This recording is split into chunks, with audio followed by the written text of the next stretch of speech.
A new roof is supposed to fix leak issues. That is correct, but the new roof of a Saratoga Springs woman is leaking. And when she could not get anyone to help her out, she knew it was time to get Gephardt to investigate.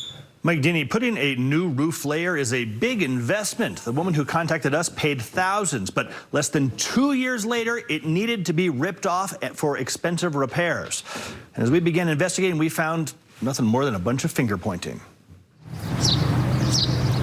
Melanie Queen did not need a new roof per se, but she thought it was time. Some of my neighbors were having issues with, leaks and stuff, and so I just wanted to be preventative. She did her homework and she hired a licensed contractor with more than 2 decades installing roofs in Utah. It was about $7,000. But about a year after installation, she says she noticed something odd. Like if you look at it, it's like do-do-do-do, like it kind of waves. And then worse. We have a leak coming in from... Melanie hired an engineer who discovered cracked and shifted trusses in her attic.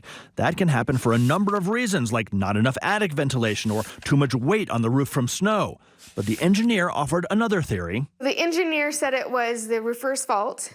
Bundles of shingles are heavy, and if they're dropped or loaded in the wrong way, they can cause trusses to crack. So Melanie called her roofer, but they pointed the finger at the maker of the shingles. They basically said that they thought it was a manufacturing defect. So Melanie called the shingle maker, but they pointed the finger right back at the roofer. Because they didn't nail the shingles down properly. With no one taking responsibility, fixing the issue is going to cost her more than the original project.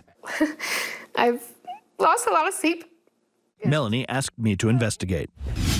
After several months of trying to reach the roofer, I finally received this 2-question response. Quote, did Ms. Queen tell you she submitted a complaint to the Utah Division of Consumer Protection? And did she tell you that the Utah Division of Consumer Protection rejected her claim? Yes, in fact, she did. She gave me the roofer's entire written response to the state in which the roofer denies causing damage or performing improper installation.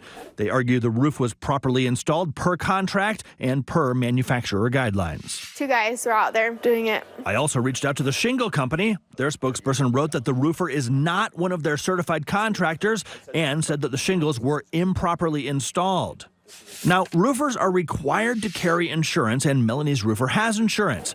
But the insurance company denied Melanie's claim, and they also declined to comment for this story. As for her own homeowner's insurance, more finger pointing, they came out and threw up this tarp to keep more water from entering, but thus far, Melanie says she has been told that fixing workmanship issues is not something they cover. They were just like, basically, good luck.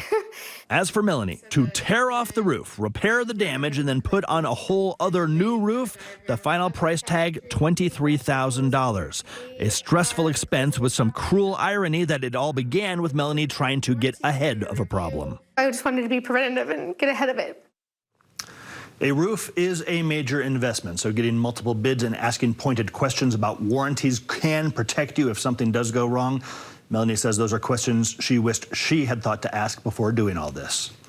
If you got something you want me to investigate, let me know about it at the number 385-707-6153, or you can email me, Matt@ksl.com.